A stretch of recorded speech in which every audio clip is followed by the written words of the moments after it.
blue, blue, blue. Then a Rakdos mid-range. That's cool. Solitai, blue, blue.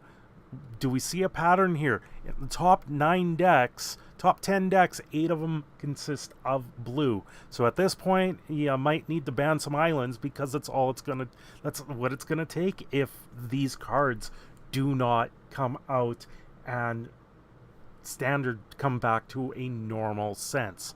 I don't know what the decks were from GP Toronto, as they have not been posted. From what I can see, I do have to look at Channel Fireball's site to do that.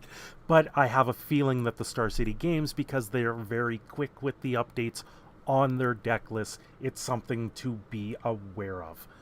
Anyway, guys, thanks for tuning in for this little bit of an update on the video I made yesterday. We do know that Nexus did end up in the top 4, and there were, I believe, 9 decks in the top 25 that ran Nexus. Well, there was 9 in the top 64, sorry. And then there was 1, 2, 3, so 4 in the top 25 that actually ended up running Nexus.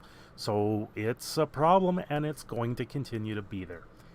Thanks for tuning in, and we'll catch you next time.